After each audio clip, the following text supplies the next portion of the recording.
ইম্মা শরিয়া, হয়তো শরীয়ত, হয়তো আমরা শাহাদাত বরণ করব, না হলে ভূখণ্ডে শরীয়ত প্রতিষ্ঠা করব। কালেমার পতাকা দেখলে যেগুলোর জ্বলে এগুলোরে সাবধান করে দিতে চায়। এ ভূখণ্ডে লা ইলাহা ইল্লাল্লাহর পতাকা উড়বেই, আজ হোক কাল একদিন উড়বেই।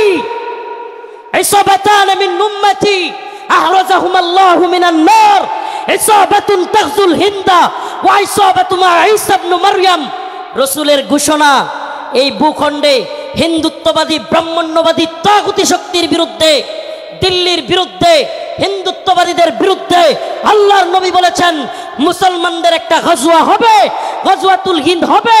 সেই যুদ্ধে মুসলমানরা বিজয়ী হবে। শুধু বিজয়ী হবে না, দিল্লির সেই মসনদে, দিল্লির সেই লাল কেল্লায় কালেমার পতাকা পথ পথ করে উঠবে ইনশাআল্লাহ। হিন্দুত্ববাদী নরেন্দ্র মোদীকে বলতে চাই, শত শত আলেমদেরকে শেখ হাসিনা তোমাকে খুশি করার জন্য গ্রেফতার করেছিল, অসংখ্য আলেমদেরকে নির্যাতন করেছিল শেখ হাসিনা মোদীকে খুশি করবার জন্য। কিন্তু আমরা জানতে চাই, শেষ পর্যন্ত মোদী কি হাসিনাকে টিকায় রাখতে পারছে? পারছে? কেন পারে নাই? কারণ এদের হাত ডাক এটা বেলুনের মতো, মুসলমানরা জায়গা গেলে পৃথিবীতে কোনো জালেম টিকতে পারে নাই। শুধু জালেম হাসিনা যায় নাই, আল্লাহ পাক হাসিনাকে পালায়া যাওয়াদের রোল মডেল বানায় দিছে। হাসিনারে কি বানায় দিছে আল্লাহ? পালায়া যাওয়াদের রোল মডেল। বাশার আল আসাদ পালাইছে, মিডিয়ার নিউজ বলতেছে হাসিনা যেমন শেষ 40 মিনিটের একটা ভিডিও বার্তা দিতে চাইছিল, বাশারও নাকি বার্তা দিতে চাইছিল, দিতে পারে নাই। মানে রোল মডেল হয়ে গেছে গা হাসিনা। এখন পালায়া যাওয়াদের কি রোল মডেল। এখন কেউ পালায়া গেলে সবাই বলবে হাসিনা মডেলে পালাইছে। কোন মডেলে? কথা বলেন না, কোন মডেলে? আফসোস লাগে, পরিতাপের বিষয়, কষ্টের বিষয়। অনেকে হয়তো আমার মতো আপনারাও চিন্তা করেন, হাজার হাজার মানুষকে গুলি করে মারলো, ছাত্রদেরকে গুলি করলো, স্কুলের মাদ্রাসার ছাত্রদেরকে গুলি করলো, হেলিকপ্টার থেকে গুলি করলো, এদেশের সর্বজন শ্রদ্ধেয় আলেমদেরকে কারাগারে নিয়ে বন্দি করলো, রিমান্ডের নামে নির্যাতন করলো, জুলুম করলো। গতকালকে যে আলেম এখানে আলোচনা করে গিয়েছেন, শাইখুল হাদিসের সন্তান আল্লামা মামুনুল হক দামাত বারকাতুহুমকে দাড়ি ধরে টানাটানি করলো। এদেশের সর্বজন শ্রদ্ধেয় বুজুর্গ আলেম, সকলের শ্রদ্ধেয় মানুষ আল্লামা সাইদি রহিমাহুল্লাহকে কারাগার থেকে হত্যা করে বাহির করলো। এত কিছুর পরেও এই নেত্রী আর এই দলের পক্ষে মানুষ থাকে কেন? প্রশ্ন আসে না? প্রশ্ন আসে কি আসে না? যে হাজার হাজার ছাত্রদেরকে গুলি করে মারলো, ছোট ছোট বাচ্চাদেরকে হেলিকপ্টার থেকে গুলি করলো, আলেমদেরকে জেলে নিল, রিমান্ডে নিল, ফাঁসি দিল, আলেমদেরকে, দেশের সর্বজন শ্রদ্ধেয় আলেমদেরকে কারাগার থেকে হত্যা করে বাহির করলো।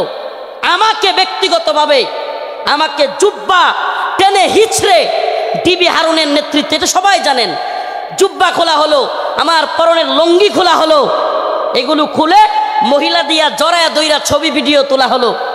অসংখ্য আলেমের নির্যাতনের, নিপীড়নের গল্প শুনলে গা শিউরে উঠবে। যৌনাঙ্গে পর্যন্ত চাপ দিল আলেমদের। এত কিছুর পরেও এই নেত্রী যে তার কর্মীদেরকে রাইখা পালায়, তার পক্ষে কিভাবে লোকেরা থাকে? প্রশ্ন আসে না? আসলে আল্লাহ বলেন, খতামাল্লাহু আলা কুলুবিহিম ওয়া আলা সামইহিম ওয়া আলা আবসারিহিম গিশাওয়া। আল্লাহ পাক এদের অন্তরের মধ্যে সিলমোহর মেরে দিছে। আল্লাহ পাক এদের কানের মধ্যেও সিলমোহর মেরে দিছে। আল্লাহ পাক এদের চোখের উপরে পর্দা ফেলে দিয়েছে। এরা সেই হাসিনা সরকারের আমলের এত নির্যাতন নিপীড়ন দেখেও দেখবে না। যেমন নির্লজ্জ বেহায়া তার নেত্রী, এমন নির্লজ্জ বেহায়া কর্মী। যেমন নির্লজ্জ বেহায়া তার নেত্রী, যে কিনা ছোট ছোট বাচ্চাদেরকে হত্যা করে, হেলিকপ্টার থেকে গুলি করে, এরপরেও বলে আমি কি অপরাধ করেছি। মানে কত বড় নির্লজ্জ হইলে এই কথা বলতে পারে? এরপরেও কি বলে, আমি কি অপরাধ করেছি? আপনি কোন অপরাধ করেন নাই?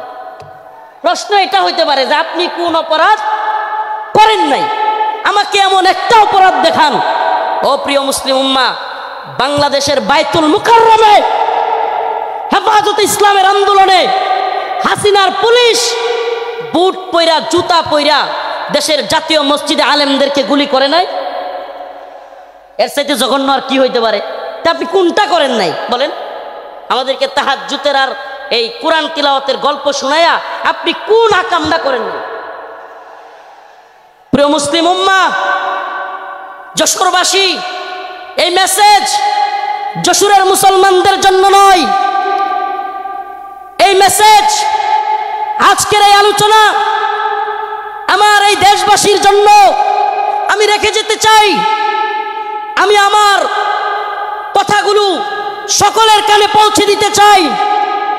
ও প্রিয় উম্মাহ, প্রিয় জাতি, আমরা চেয়েছি আমাদের অন্তর থেকে আমাদের ছাত্ররা, আমাদের শিক্ষকরা, আমাদের কলামিস্ট, বুদ্ধিজীবী, মুফতি, বক্তা, ছাত্র, সকল শ্রেণী পেশার মানুষ, আমরা চেয়েছি আল্লাহ পাক হাসিনাকে এই ভূখণ্ড থেকে, আমাদের উপর থেকে, জুলুম থেকে বাঁচাক।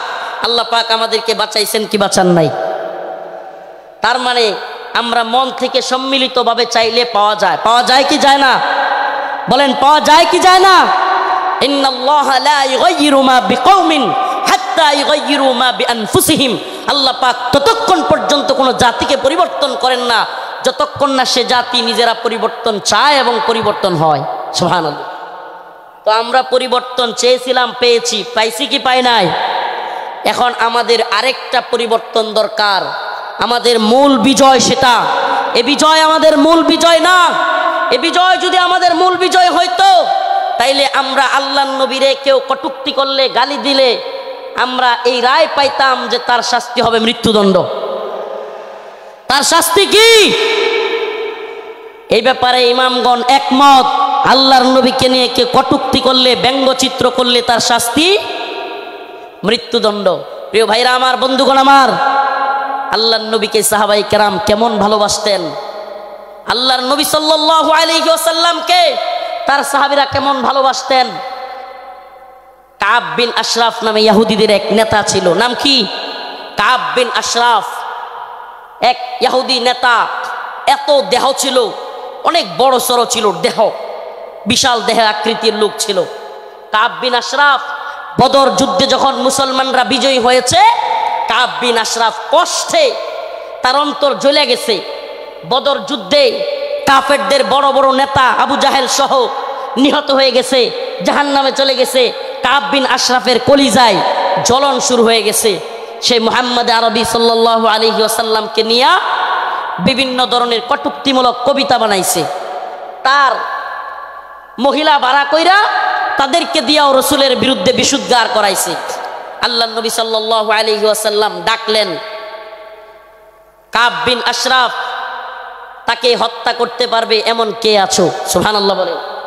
রাসূল সাল্লাল্লাহু আলাইহি ওয়াসাল্লাম নিজে ডাকলেন, হে আমার সাহাবারা, তোমাদের মধ্যে কে আছে কাব বিন আশরাফকে হত্যা করবে? অথচ আমার নবীর ব্যাপারে অনেকে বলে, রাসূল সাল্লাল্লাহু আলাইহি ওয়াসাল্লামকে কি বলে, যে রাসূল সাল্লাল্লাহু আলাইহি ওয়াসাল্লাম এক গালে মারলে আরেক গাল পাইতা দিতেন। ছোটবেলায় এগুলো শুনতাম, নাউজুবিল্লাহ। রসুলের এক গালে মারবে আর সাহাবায়ে কেরাম বসে বসে দেখবে। ইসলাম সন্ন্যাসী মার্কা ধর্ম না। ইসলাম সন্ন্যাসী মার্কা, সন্ন্যাসীগিরি, গান্ধীগিরি ইসলামে চলে না। ইসলামের বাণী একবারে সুস্পষ্ট, ফায়াকতুলুনা ওয়া ইউকতালুন, হয় মরো নাইলে মারো। দিনের প্রয়োজনে মারতে হবে, মরতে হবে, ইনশাআল্লাহ। দিনের প্রয়োজনে মারতে হবে, মরতে হবে। মায়ের খাওয়াও সুন্নত, দেওয়াও সুন্নত। আমরা যদি খালি মায়ের খাইতাম, হাসিনার পতন হইতো। মাঝে মাঝে পিটানো দেওয়া লাগছে, কথা কয় না? যারা জালিমের পক্ষ নিবে, একটা কথা মনে রাখবেন, মুসলমান ইমানদার, সম্ভবত হযরত আলী রাদিয়াল্লাহু আনহুর কথা এটা, জালেমদের প্রতি সহানুভূতি দেখানো মাজলুমদের সাথে গাদ্দারি। আবারও বলছি, জালেমদের প্রতি উদারতা দেখানো মাজলুমদের সাথে গাদ্দারি। মাজলুমদের সাথে গাদ্দারি করা যাবে যাবে। কাব বিন আশরাফ আল্লাহর নবীর নিয়ে কটূক্তি করে। রাসূল সাল্লাল্লাহু আলাইহি সাল্লাম বললেন, তোমাদের মধ্যে কে আছে যে কাব বিন আশরাফকে হত্যা করবে? আল্লাহর নবীর এক সাহাবী মুহাম্মদ বিন মাসলামা দাঁড়ায় গেলেন, ইয়া রাসূলুল্লাহ আতুহিব্বু আন তাকতুলাহু, ইয়া রাসূলুল্লাহ আপনি কি চান আমি তাকে হত্যা করি? রাসূল বললেন, অবশ্যই হ্যাঁ। মুহাম্মদ বিন মাসলামা বললেন, ইয়া রাসূলুল্লাহ আমাকে অনুমতি দেন, আমি একটু তার সাথে গল্প করব, বানায় সিনায় গল্প করব আর কি, তারা একটু খুশি করব। ইয়া রাসূলুল্লাহ আমার অনুমতি দেন। আল্লাহর নবী বললেন, অনুমতি দিলাম। রাসূলুল্লাহ সাল্লাল্লাহু আলাইহি ওয়াসাল্লামের অনুমতি পেয়ে মুহাম্মদ বিন মাসলামা রাদিয়াল্লাহু আনহু কাব বিন আশরাফের কাছে গেলেন। কাব বিন আশরাফের কাছে গিয়ে আল্লাহর নবীকে নিয়ে যেহেতু বইলে আসছেন, একটু গল্প করবেন বানায়া সিনায়া, যুদ্ধ মানেই ধোঁকা। আপনি সব কিছু যুদ্ধের ময়দানে শত্রুর বিরুদ্ধে সব কথা বলে দিয়ে আপনি পারবেন না। যুদ্ধ মানেই ধোঁকা, মাঝে মাঝে ধোঁকা দিতে হয়। তো কাব বিন আশরাফরে গিয়া বললেন, আমরা তো মুহাম্মদ রে নিয়া খালি জাকাত চায়, খালি জাকাত দিতে হয়, সদকা দিতে হয়, বিপদে আছি মুহাম্মদ রে নিয়া। নাউজুবিল্লাহ।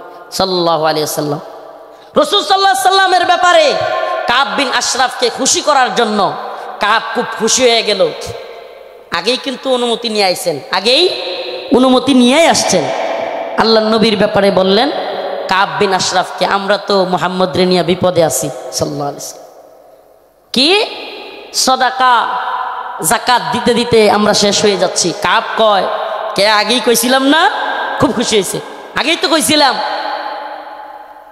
এবার মুহাম্মদ বিন মাসলামা বললেন, তোমার কাছে কিছু কর্জা চাই। কি চাই? কর্জা চাই, আমাদেরকে কিছু খাদ্য দাও। কাব বিন আশরাফ বলল, দিতে পারি, কিন্তু কিছু বন্ধক রাখতে হবে। আল্লাহর নবীর সাহাবী মুহাম্মদ বিন মাসলামা রাদিয়াল্লাহু আনহু আল্লাহর নবীকে বলে এসেছেন, ও পয়গম্বর, ও আমার প্রিয় হাবিব, আমি অবশ্যই অবশ্যই কাব বিন আশরাফকে কতল করব, তবে আমাকে অনুমতি দেন আমি যেন কাব বিন আশরাফের সাথে খুশ গল্প করতে পারি। আল্লাহর নবী বললেন, অনুমতি দেয়া হলো। কাব বিন আশরাফকে মুহাম্মদ বিন মাসলামা রাদিয়াল্লাহু আনহু বললেন, মুহাম্মদ তিনি তো আমাদের কাছ থেকে বেশি বেশি সাদাকা আর যাকাত নিচ্ছেন, এমত অবস্থায় আমরা তো ফতুর হয়ে যাচ্ছি, কি করা? কাব খুব খুশি হয়ে গেল। কাব বলল, আগে তোমাদেরকে বলেছিলাম মুহাম্মদের পিছনে থাকবা না। এবার কাব বিন আশরাফের কাছে মুহাম্মদ বিন মাসলামা কিছু চাইলেন। সে বলল, দিতে পারি, শর্ত হলো কিছু বন্ধক রাখতে হবে। দিতে পারি, তবে শর্ত হলো কিছু বন্ধক রাখতে হবে। মুহাম্মদ বিন মাসলামা রাদিয়াল্লাহু আনহু বললেন, ঠিক আছে, কি বন্ধক চাও? কাব বিন আশরাফ বলল, তোমার বউরে বন্ধক দাও। নাউজুবিল্লাহ। এটার বডি ছিল অনেক লম্বা উঁচা, বিরাট সাইজের মানুষ। মুহাম্মদ বিন মাসলামা রাদিয়াল্লাহু আনহু বললেন, না, তোমার কাছে আমার বউ দেওয়া যাবে না। এবার মুহাম্মদ বিন মাসলামা রাদিয়াল্লাহু আনহু বললেন, দিতে পারি, আমার ডাল তলোয়ার এই তরবারিগুলো তোমার কাছে দিতে পারি। এগুলো বন্ধক রাখলেন। বন্ধক রাখার পর কাব বিন আশরাফকে মুহাম্মদ বিন মাসলামা রাদিয়াল্লাহু আনহু বললেন, আমি আমার আরো দুইজন সহযোগীকে নিয়ে আসি, তুমি যেই খাদ্য দিবে, তুমি যেই খাবার দিবে, ওই খাবার জিনিসগুলো নেওয়ার জন্য লোক লাগবে। আসলে কি, কাব বিন আশরাফের যেই সাইজ, ওরে যদি ধরতে হয়, সাইজ করতে হয়, একা একা পারবেন না, এই জন্য আরো দুইজনকে আনতে গেছেন। সুবহানাল্লাহ। এবার উনি দুইজনকে নিয়ে আসলেন। আসার পরে কাব বিন আশরাফকে বললেন, কাব, তোমার মাথার মধ্যে কি সুগন্ধি ব্যবহার করো? এত সুন্দর গ্রাম তোমার মাথা থেকে আসতেছে। এটা আরেকটা পাম, এটা আরেকটা কি পাম। আগে দিছে কি, আরে মুহাম্মদের যাকাত দিতে দিতে আমরা শেষ, এতে করে সে খুশি হয়েছে। আগেই কইছিলাম না মুহাম্মদের পিছনে থাইকো না। নাউজুবিল্লাহ। তো এইবার কি পাম দিল, যে তোমার কল্লার মধ্যে, তোমার মাথার মধ্যে এমন কি সুগন্ধি দাও, এত সুগন্ধি আসতেছে, সুঘ্রাণ আসতেছে। কাব বিন আশরাফ খুশিতে গদগদ হয়ে গেছে, খুব খুশি হয়েছে, পাম দিচ্ছে। তো মুহাম্মদ বিন মাসলামা রাদিয়াল্লাহু আনহু বললেন, কাব, তোমার মাথার থেকে একটু সুঘ্রাণ নেওয়ার জন্য তোমার মাথাটা একটু আমাকে আগায় দিতে পারবা? মানে মাথা থেকে কি নিব? সুগন্ধি নিব। কাব বিন আশরাফ খুশি হয়ে গেল। খুশি হয়ে কাব বিন আশরাফ তার কল্লাটা আগায় দিল। ও যশোরবাসী, খুব মনোযোগ দিয়ে শুনবেন। আল্লাহর নবীর সাহাবা মুহাম্মদ বিন মাসলামা যখন কাব বিন আশরাফ কল্লাটা আগায় দিল, সাথে সাথে আল্লাহর নবীর সাহাবী মুহাম্মদ বিন মাসলামা কাব বিন আশরাফের কল্লা এইভাবে পেছায় ধরলেন। সুবহানাল্লাহ। কাব বিন আশরাফের কল্লা পেছায় ধইরা সঙ্গী সাথী থাকা অন্য সহপাঠীদেরকে বললেন, কাব বিন আশরাফের কল্লার মধ্যে কোপ দাও। সুবহানাল্লাহ। মুহাম্মদ বিন মাসলামা গলা চাইপা ধরলেন, আর কাব বিন আশরাফকে ওনার সাথীদেরকে বললেন, কোপ দাও। আল্লাহু আকবার বলে কাব বিন আশরাফের কল্লা ফেলে দিলেন। ও মুহাম্মদ আরবির উম্মতেরা, সেই জগৎ বিখ্যাত উক্তি শাইখ খালিদ আর রশিদ ফাকাল্লাহু আসরার কণ্ঠে কণ্ঠ মিলিয়ে বলতে চাই, ইয়া উম্মতে মুহাম্মদ, ইয়া উম্মতে মুহাম্মদ, আমার নবীকে নিয়ে কটূক্তি করা হবে, আমার নবীকে নিয়ে ব্যঙ্গচিত্র বানানো হবে। আল্লাহর নবীর সাহাবায়ে কেরাম সহ্য করতে পারতেন না। ফরমায়া রাসূলুল্লাহ সাল্লাল্লাহু আলাইহি ওয়াসাল্লাম, ফরমায়া রাসূলুল্লাহ সাল্লাল্লাহু আলাইহি ওয়াসাল্লাম, মান সাব্বা নাবিয়ান ফাকতুলু, আল্লাহর নবীকে নিয়ে যে কটূক্তি করবে, রাসূল সাল্লাল্লাহু আলাইহি সাল্লামকে যে গালি দিবে, তার শাস্তি একটাই। সমস্ত ইমাম একমত, আল্লাহর নবীকে নিয়ে কটূক্তিকারীর শাস্তি ওয়াজিবুল কতল, তাকে হত্যা করা হবে, তার কল্লা থেকে গলাকে আলাদা করে দিতে হবে।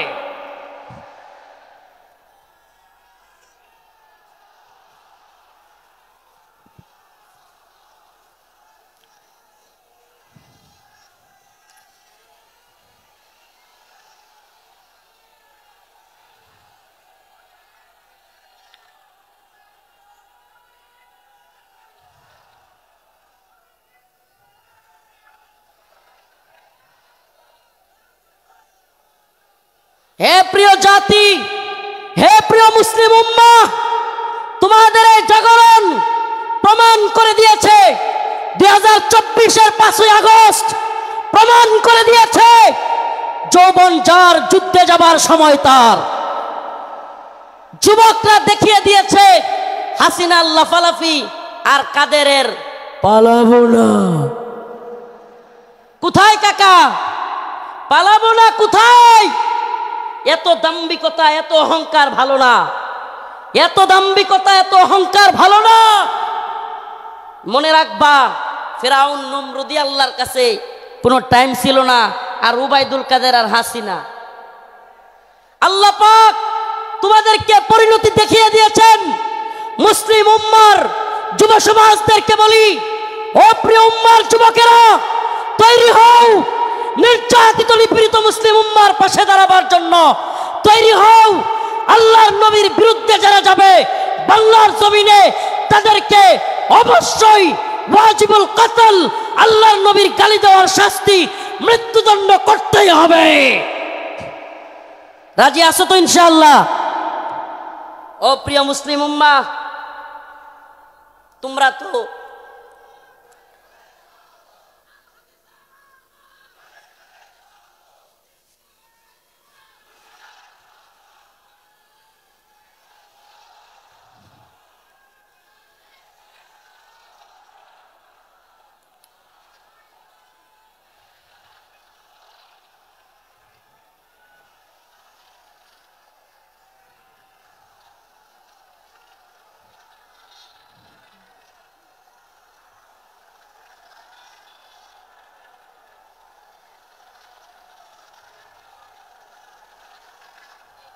হে প্রিয় মুসলিম উম্মার যুবকেরা, তোমাদের এই দ্বীনি আবেগ, এই দ্বীনি জজবাকে যদি সত্যি বলি, ওয়াল্লাহি বিল্লাহি তাল্লাহি কসম আল্লাহর, এই জজবাকে যদি আমরা কোরআনের পক্ষে কাজে লাগাইতে পারি, তাহলে আর কোনো নতুন সরকার নেই, এই ভূখণ্ডে আমরা কোরআনী শাসন চালু করতে পারবো। আর কোনো তন্ত্রমন্ত্র নয়, তন্ত্রমন্ত্রের দেখা শেষ। আমরা তো এই স্লোগান দিকে দিকে আজ জানিয়ে দিতে চাই, তন্ত্রমন্ত্রের দিন শেষ, কোরআন সুন্নাহর বাংলাদেশ। বলেন না, তন্ত্রমন্ত্রের দিন শেষ, কোরআন সুন্নাহর বাংলাদেশ। সাবিলুনা সাবিলুনা, তারিকুনা তারিকুনা। স্লোগান আজকে একটু ব্যতিক্রম হবে। আমি বলবো আল্লাহর জমিনে আল্লাহর আইন বাস্তবায়ন ফরজে আইন। বলতে পারবেন? আল্লাহর জমিনে আল্লাহর আইন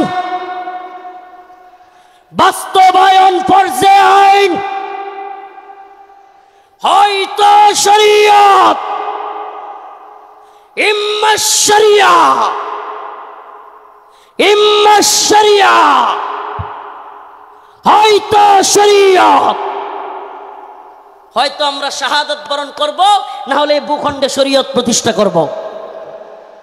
কালেমার পতাকা দেখলে যেগুলোর জ্বলে এগুলোরে সাবধান করে দিতে চাই। এ ভূখণ্ডে লা ইলাহা ইল্লাল্লাহর পতাকা উড়বেই, আজ হোক কাল একদিন উড়বেই। ইসাবাতান মিন উম্মতি আহরাজাহুম আল্লাহু মিনান নার, ইসাবাতুন তাগজুল হিন্দা ওয়া ইসাবাতু মা ঈসা ইবনে মারইয়াম। রাসূলের ঘোষণা, এই ভূখণ্ডে হিন্দুত্ববাদী ব্রাহ্মণ্যবাদী তাগুতি শক্তির বিরুদ্ধে, দিল্লির বিরুদ্ধে, হিন্দুত্ববাদীদের বিরুদ্ধে আল্লাহর নবী বলেছেন মুসলমানদের একটা গজওয়া হবে, গজওয়াতুল হিন্দ হবে। সেই যুদ্ধে মুসলমানরা বিজয়ী হবে। শুধু বিজয়ী হবে না, দিল্লির সেই মসনদে, দিল্লির সেই লাল কেল্লায় কালেমার পতাকা পথ পথ করে উঠবে ইনশাআল্লাহ, ইনশাআল্লাহ।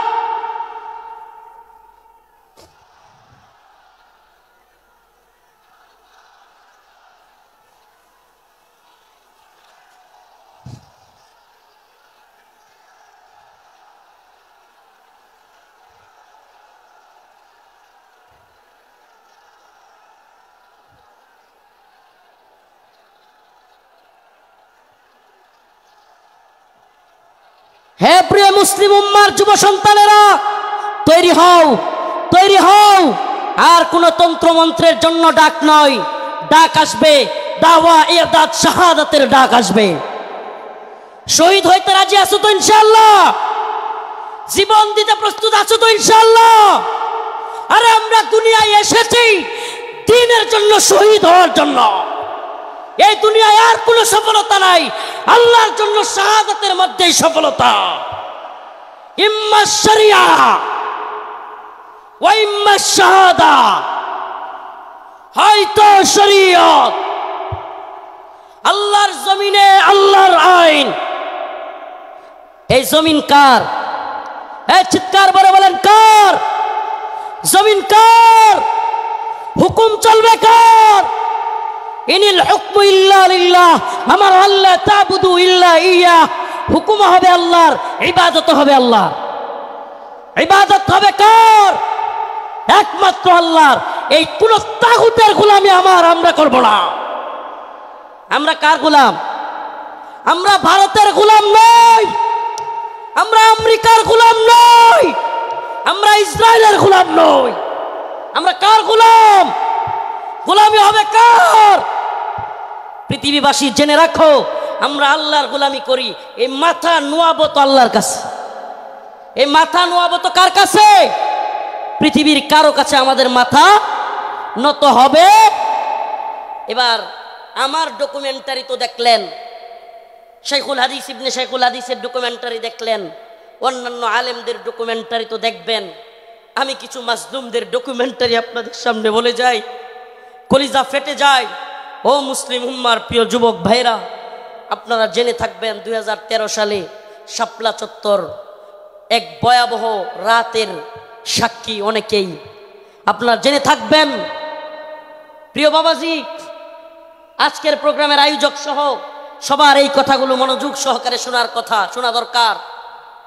আমি আপনাদের সামনে এমন কিছু ব্যক্তিদের কারগুজারি শোনাবো যারা 2013 সালে রাসূলুল্লাহ সাল্লাল্লাহু আলাইহি ওয়াসাল্লামকে যারা কটূক্তি করেছিল, আল্লাহর নবীকে নিয়ে যারা ব্যঙ্গচিত্র বানিয়েছিল, আল্লাহ এবং তার রাসূলের বিরুদ্ধে যারা কথা বলেছিল, যেই কারণে হেফাজতে ইসলাম শাপলা চত্বরে যেতে বাধ্য হয়েছিল, সেই সমস্ত নরপিশাচ, সেই সমস্ত কুখ্যাত শাতেমে রাসূল